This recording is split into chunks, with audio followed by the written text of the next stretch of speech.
I don't know. I mean, you do have to credit Cleveland. They played well. They stepped up their physicality defensively, so we weren't able to generate many clean looks. And I think that just allowed them, to play a little bit more freely on the other end.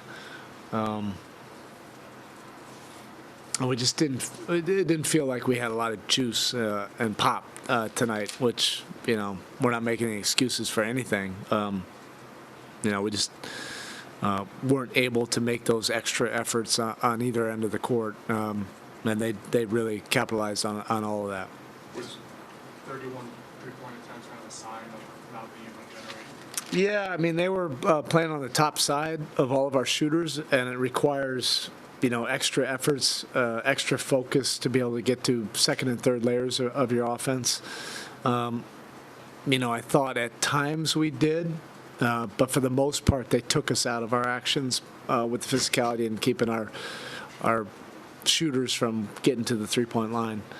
But that's one of the indications that we just didn't bring the necessary energy, effort, execution, details, doing things with force to be able to get enough looks at our wheelhouse. We didn't have enough opportunities at the rim, enough force at the rim, enough cuts, drives, things of that nature. And then we certainly didn't have enough energy to generate enough threes that you're going to need against a team like this and a defense like that. Your thoughts on Nikola and Bam starting and playing together? It's tough to say. The first probably 5-6 minutes of the game looked okay, and then from there, it was uneven, and it wasn't any one player or lineup in particular. It was just pretty much across the board. They were able to take control of the game in that second quarter, and they never looked back. Obviously, you're not the biggest team. The offensive rebounds, especially in the first half, significant. Is boxing out enough? In other words, does size trump eventually, or how do you offset what's been sort of recurring? Yeah, I mean, of course, I think we can do what we do better.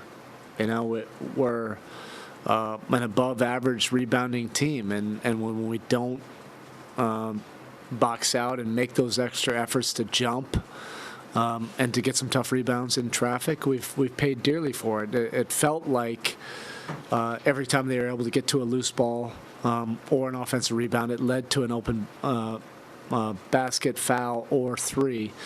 And we've had some painful games where we haven't been able to rebound, but we've also had some games where we've been able to rebound against very big teams.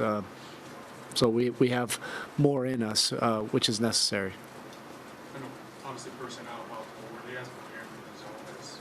I think every team will get more prepared. I don't see us playing 60 possessions of zone once we have a little bit more depth. We'll be able to use it a little bit more strategically. But of course, I'm sure they watched our last game where we played 70 possessions. Yeah, they're very prepared, and I think that's good for our zone also. To be able to drill against that and adapt. It was tough to get any kind of read defensively. Just our activity level was low, the focus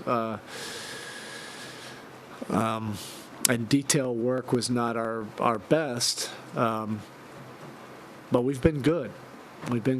So we just have to, put this in the appropriate box. We're not happy about it. I mean, obviously everybody in the locker room is really disappointed about it, but we have a game in less than 24 hours. We need to focus on that and putting together a much better game on the road. And it would be a hell of a way to finish this trip with a win tomorrow. It just happened. Was there any update on Duncan? He sprained his ankle.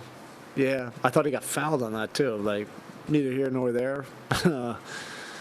We're down by 30 at the time, but he got fouled on that and then rolled his foot to boot.